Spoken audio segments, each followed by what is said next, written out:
5月消費者物價指數2.2%，是這14個月以來上界懸的。主計總處是分析講，主要是因為天氣菜起價、中東戰爭油起價這個原因造成的。雖然5月通貨膨脹的比率是超過2%的警戒線，不過學者是認為講，要佇咧會當控制範圍內。詳細的警趁拜六假期來到市場補貨，最新數據顯示，5月食外口的費用閣提升2.99%，起伏閣比4月擴大。真濟上班族有感覺，最近食外口真正較貴。我會選比較便宜一點的，就那種6個菜不要主菜的那種。偶爾吃個主菜啊，比如說鍋類啊，對啊，火鍋，對，吃火鍋會比較高一點。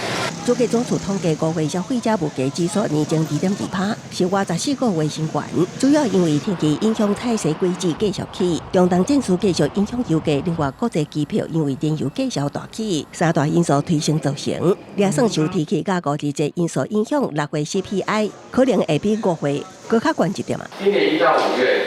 平均 CPI 總指數較上年同期上漲1.52%，其中以雜項類及家養娛樂類的漲幅較大。背後的原因還是伊朗的戰爭，目前看起來是有一些物價上漲的壓力。全年的 CPI 年增率，我的判斷應該還是有機會保持在2%以下。學者分析，雖然中東戰事以來政府凍結油價電價，不過去年相對油價計數攏佇低檔，使得年增率偏懸。這擺雖然超過通膨警戒線，不過也算有原地會當控制範圍內。記者綜合報道。